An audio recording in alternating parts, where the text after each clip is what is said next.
सभी भारतीय त्यौहार और रीति रिवाजों के पीछे कोई ना कोई कहानी और वैज्ञानिक तत्व जुड़े होते हैं। मकर संक्रांति भी कुछ अलग नहीं। आइए इस वीडियो के द्वारा जानें मकर संक्रांति के त्यौहार के साथ जुड़े रिवाज और उनके पीछे कहानियाँ।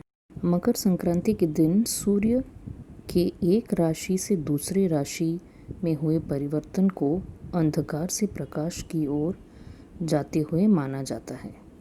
मकर संक्रांति से दिन बढ़ने लगता है और रात की अवधि कम होने लगती है, जिसके कारण मौसम में परिवर्तन होता है और यह कृषकों की फसलों के लिए बहुत ही फायदेमंद होता है।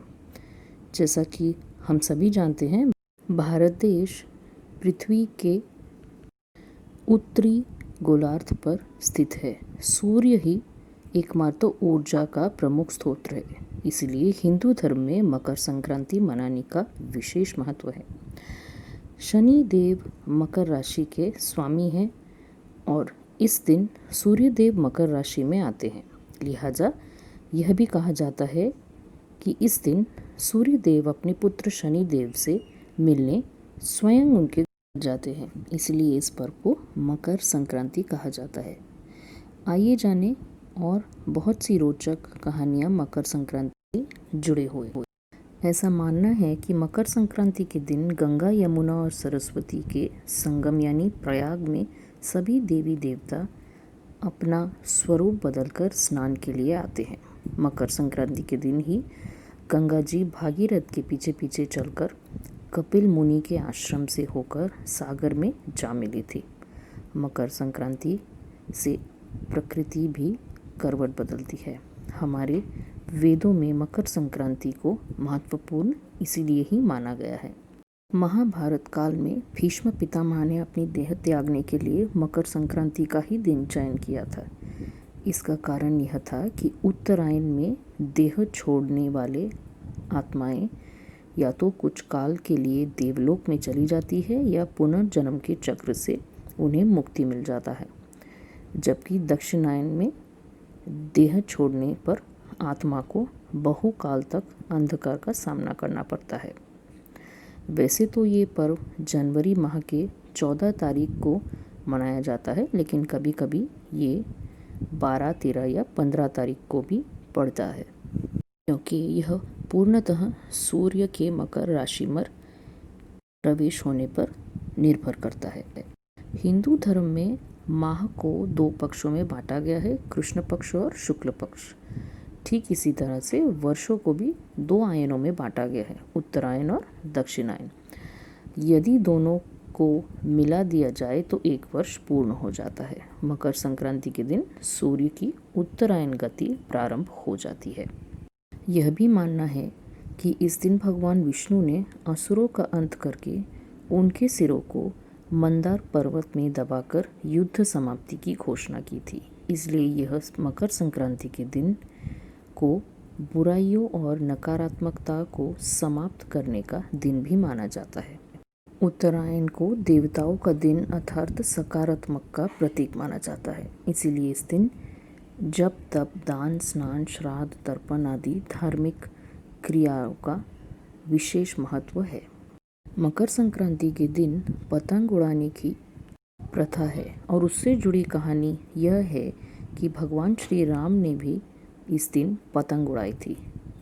गुजरात व सौराष्ट्र में मकर संक्रांति पर कई दिनों का अवकाश रहता है और यहाँ इस दिन भारत के किसी भी अन्य राज्य की तुलना में अधिक हर्षोल्लास से पतंग उड़ाकर लोग मकर संक्रांति मनाते हैं। पतंग उड़ाने के पीछे वैज्ञानिक कारण ये भी है कि सर्दियों में पतंग उड़ाते समय हमारा शरीर सीधे सूर्य की किरणों के संपर्क में आता है, जिससे अनेक शारीरिक रोग जो हमें जानते ही नहीं वो भी स्वतः ही नष्ट हो जाता है। ठीक उसी तरह मकर संक्रांति के दिन गंगा स्नान का भी अपना ही महत्व है। आइए जानें इस दिन तिल से बने हुए मिठाइयाँ क्यों बनाए जाते हैं। तो इससे जुड़ी 2 अलग कहानियाँ हैं। पहले तो ये कि माता यशोदा ने संतान प्राप्ति के लिए ही इस दिन व्रत रखा था। इस दिन महिलाएं तिल गुड़ आदि दूसरे महिलाओं को बांटती है। ऐसा माना जाता है कि तिल की उत्पत्ति भगवान विष्णु से हुई थी, इसलिए उसका प्रयोग पापों से मुक्त करता है। ऐसा मानना है कि शनिदेव सूर्यपुत्र होके भी उनसे शत्रु भाव रखते हैं। शनिदेव के घर में सूर्य की उपस्थिति के दौरान शनि उन्हें कष्ट न दे, इसीलिए मकर संक्रांति पे तिल का दान किया जाता है।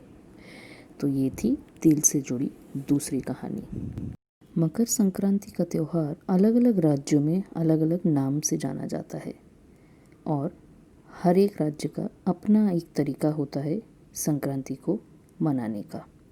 आइए देखते हैं ऐसे ही कुछ विचित्र और ख़ास तरीके से मनाने जाने वाली मकर संक्रांति के रिवाजों के बारे में।